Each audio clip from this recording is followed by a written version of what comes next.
আসসালামু আলাইকুম ওয়া রাহমাতুল্লাহি ওয়া বারাকাতুহু। ইন্নাল হামদুলিল্লাহি ওয়া সলাতু ওয়া সালামু আলা রাসূলিহিল কারীম, আম্মা বাদ। সম্মানিত বন্ধুগণ, দূরের এবং কাছের যারা আমাকে দেখছেন সকলকে আন্তরিক মোবারকবাদ।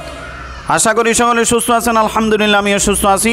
সর্বপ্রথম সবার কাছে রিকোয়েস্ট থাকবে, এরকম নতুন নতুন আমলের ভিডিও পাইতে আমার চ্যানেলটি সাবস্ক্রাইব করে পাশে থাকা বেল আইকনটি ক্লিক করে দিবেন, পরবর্তী ভিডিও যেন সর্বপ্রথম আপনার কাছে চলে যায়।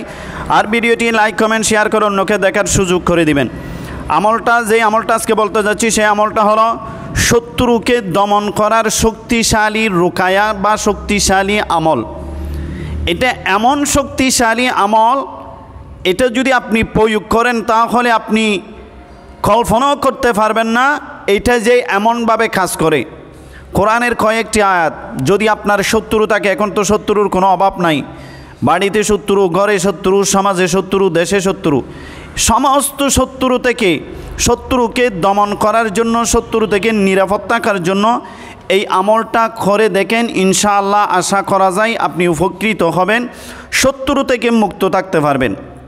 আমলটা হলো কোরআনের আয়াত, ওয়ামা রমাইতা ইদ রমাইতা ওয়ালাকিন্নাল্লাহা রমা, ইদা জুলজিলাতিল আরদু জিলজালাহা ওয়া আখরাজাতিল আরদু আসকালাহা ওয়া ক্বালাল ইনসানু মা লাহা ইয়াওমাইযিন তুহাদ্দিসু আখবারাহা বিআন্না রাব্বাকা ওয়া হালাহা ইয়াওমাইযিন ইয়াসদুরুন নাসু আশতাতান লিয়ারাউ আমালাহুম।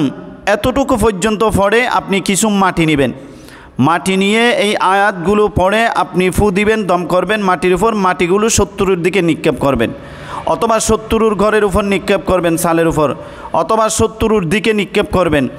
এই নিক্ষেপ করার সাথে সাথে আপনার শত্রু এতক্ষণ যেটা বাঘের মতো বল দেখাইছে, বাঘের মতো শক্তি দেখাইছে, আপনার উপর চড়াও হয়েছে, আপনি যদি এগুলো নিক্ষেপ করে দেখেন, নিক্ষেপ করার সাথে সাথে শত্রু ভীত সন্ত্রস্ত হয়ে আপনার থেকে দূরে চলে যাবে ইনশাআল্লাহ।